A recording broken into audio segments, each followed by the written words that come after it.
Good morning, everyone. So now I would like to a quick demo lang na akong viewers, guys.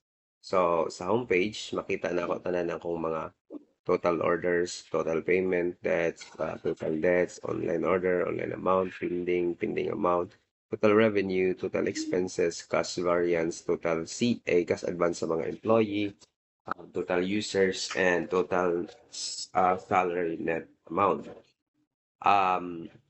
There is atong product. Makita na to na ay product, managed product. So here, they can also search CHB, inana guys. So maedit nila, makita nilang history.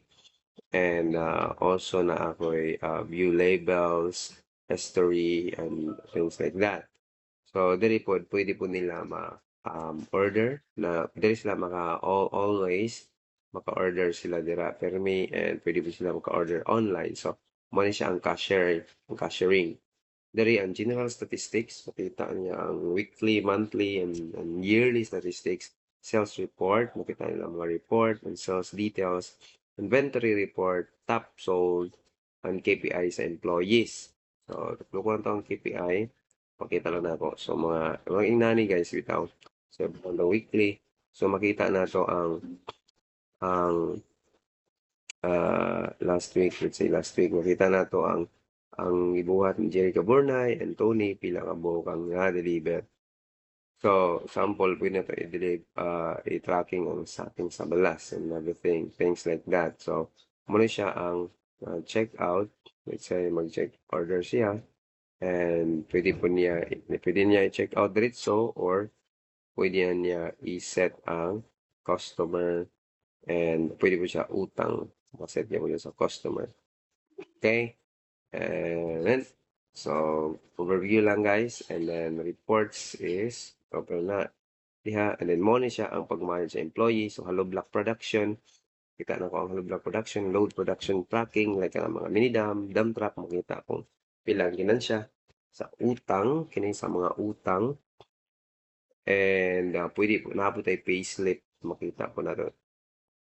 And manage custom employees na po attendance, QR code, and dali na po tayo expenses, cash monitoring, and purchase order, para expenses, request sa CA. So let's say there is a cash monitoring, itong i-check ang cash monitoring, and manage expenses. So there is atong um, purchase order mo na to. So, I think nagkakitag feature, guys. So, diri natay, diri sa weekly, let's say, ang week na to, at least last week, kasi check na to ang last week. So, which was, so makita ninyo nga, diri na lang sa ta.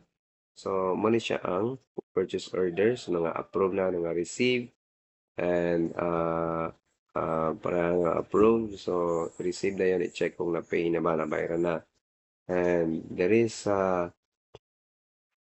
that's expenses. So, makita na to itong mga expenses this week or this month.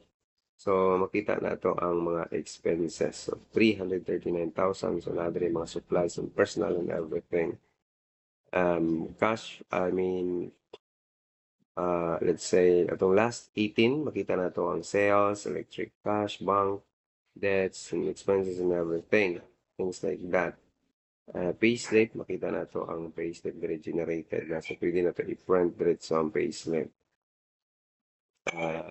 This one is mga utang. So, makita na to ang mga utang. Kinsay pinakalagong utang and pinakagamay nga wa pa na bayaran. So, based on priority. Okay, so nakita na itong sales last week and daghan na siya dire guys. So, nakita ang total issued sales, collected, and outstanding. Yeah. So, I think moto siyang overview. More features na po na yung mga pages, mga graph, users graph, mga nag-create. So, and many more guys. Dili na ko matong explain for just a few minutes. So, I think mo na siya guys. Nakita na ito ang pila kabuk na add nga mga users. Last week is natay 18 kabuk. And mo ni siya ang atong collected nga utang. So, napod tayo dashboard.